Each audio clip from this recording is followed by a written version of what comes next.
Bonjour, c'est Laurent. Je vais vous présenter un petit peu ma serre. Voilà, avec les petites carnivores à l'intérieur.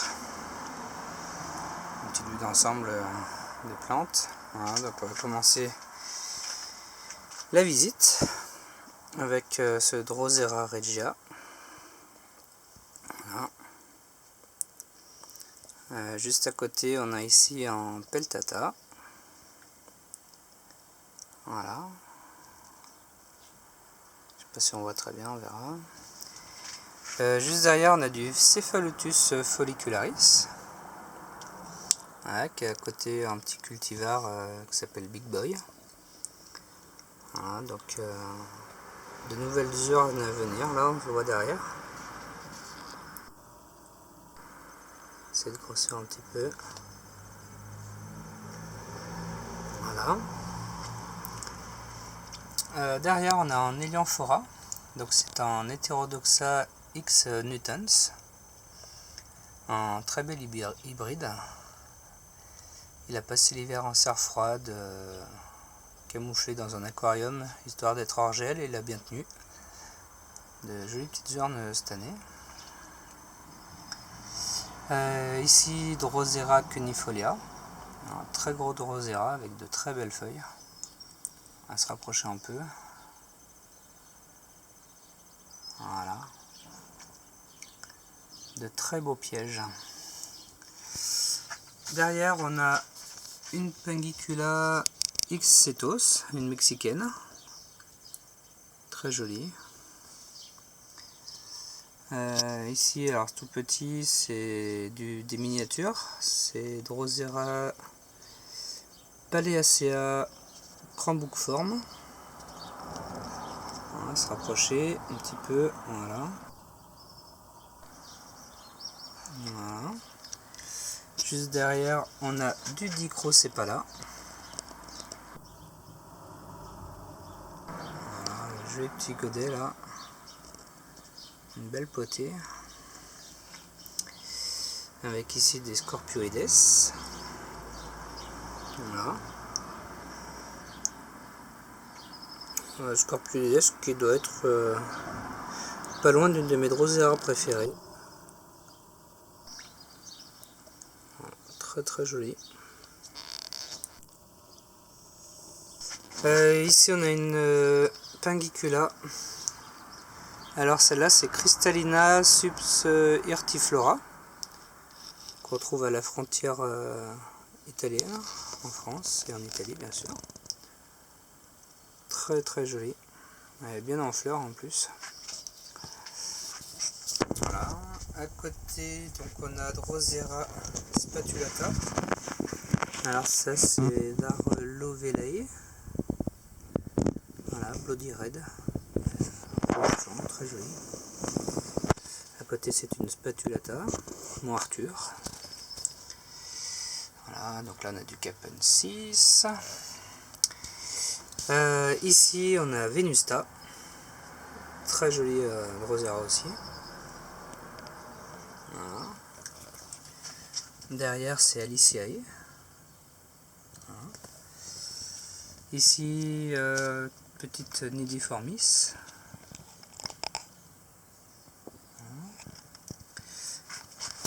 Ici on a du Stylidium. Alors ça c'est le Stylidium débile. Je sais pas où ils sont allés trouver son nom celui-là. Bon, débile en latin ça veut sûrement pas dire ce que ça veut dire. Caepitosum et Erinae, les autres Stylidium. Drosera alba, très joli Drosera aussi.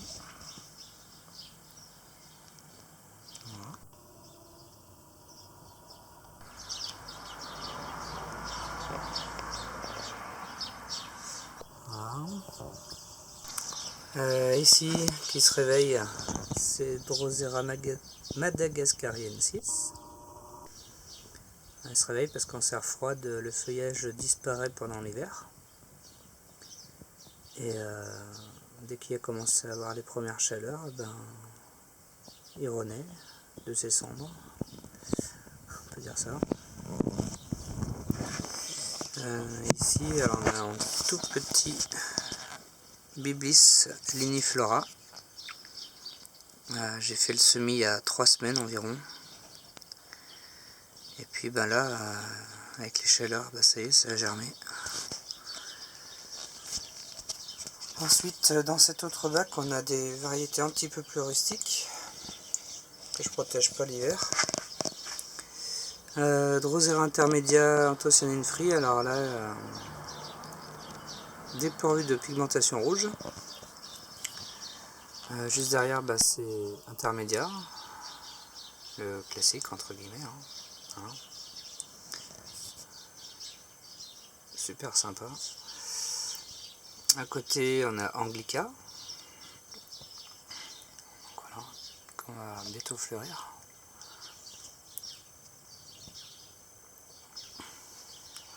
À côté, on a Rotundifolia.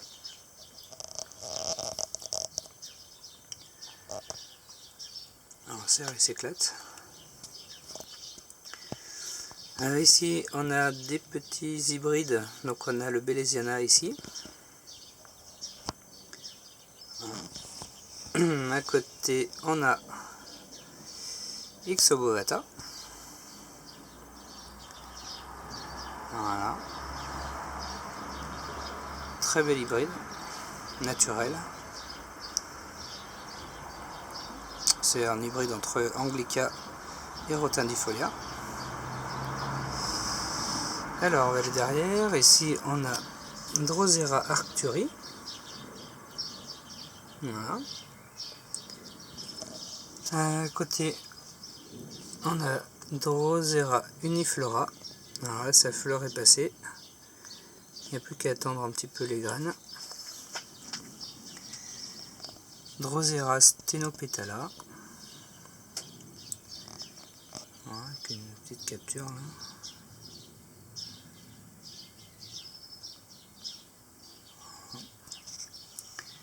Du Drosera binata.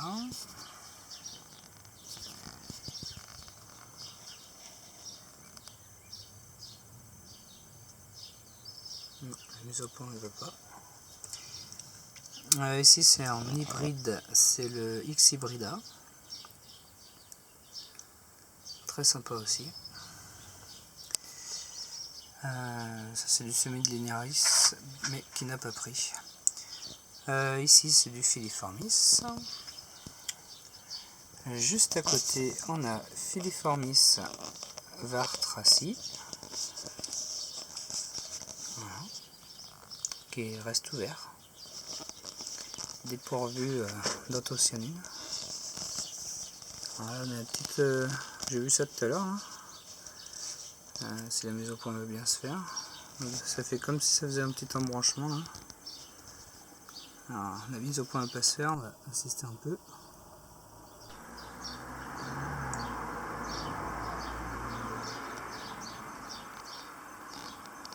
Bon, bah tant pis. Voilà, si là on voit un petit peu. Bizarre, ça fait une petite. Ça se sépare en deux. À côté, on a du Filiformis red. Très jolie couleur. Quelques Pangicula tempérés. Ici, c'est Balkanica. Du semis de Lusitanica que j'ai fait cet hiver. Une Grandiflora rosea. Alors, c'est pas super chouette, c'est parce que j'ai des vers de terre qui me foutent un peu la pagaille dans la tourbe. Alors ça abîme pas les plantes, mais c'est jamais super. Hein. Ouais. Il va falloir y remédier, ouais, parce qu'en fait ça fait ça tout le temps. Ça soulève le substrat et on essaye de régler le problème. Là c'est Grandiflora.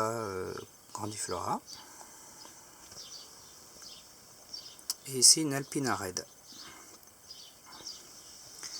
Voilà, quelques Dionnées, donc bon, ça c'est la forme type. Ici c'est Krusty. Voilà, on peut voir. Voilà, Krusty.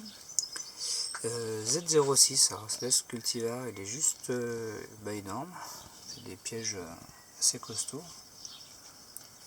On va se rapprocher un petit peu. Attends, on est mis au point. Voilà. Donc la taille des pièges est juste impressionnante. Côté B52, donc il fait aussi de très gros pièges. Hein. À côté on a Red Piranha. Hein. Sautou, très jolie petite dent, super sympa. Alors là c'est du Spotty, j'attends les nouvelles armes avec impatience. De la Cub Trap. Ici c'est Danta Trap. Et pour finir c'est Akai Ryu. Voilà. Maintenant on va passer du côté des Sarraceniacées, donc avec Darlingtonia californica. Voilà. Les nouveaux pièges de cette année sont remarquables. Là on voit ceux de l'année dernière, ici. Et cette année, ben, nettement plus gros. Voilà. Darlingtonia, qui est, je pense, ma carnie préférée. Dans les Darlingtonia, on a ici une petite Othello, donc qui reste toute verte, qui est dépourvue aussi d'anthocyanine. Voilà. Super petite Othello.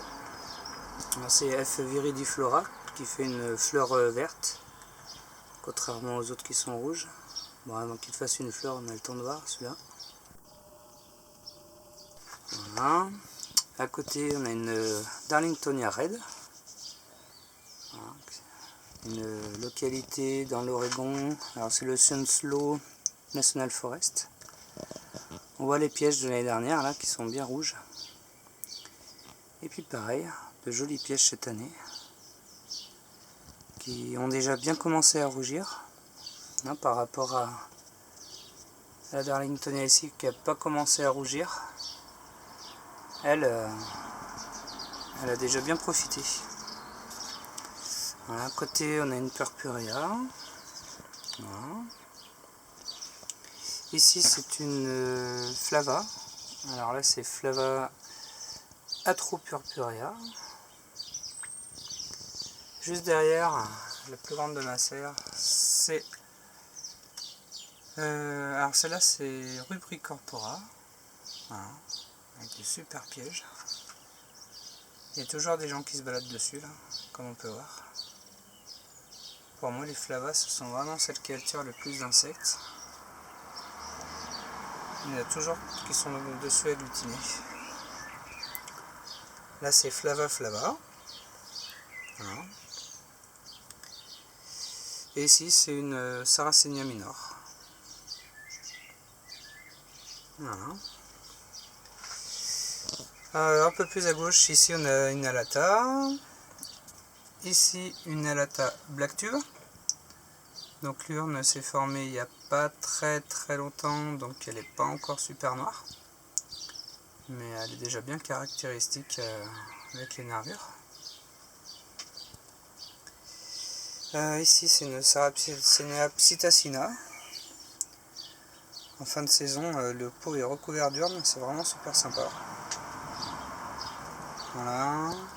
Une Purpurea venosa, celle-là. Par rapport à la Purpurea classique, là, c'est que là on voit bien que c'est bien ondulé, ce qui est caractéristique de la venosa. Ici c'est une Oreophila. Voilà, superbe. Juste à côté ici on a une Leucophila Red.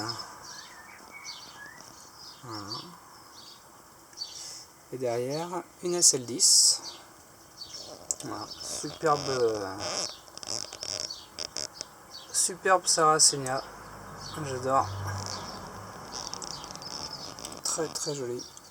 Et puis pour finir ici, ben, je pensais que c'était une Rubra Wary fleur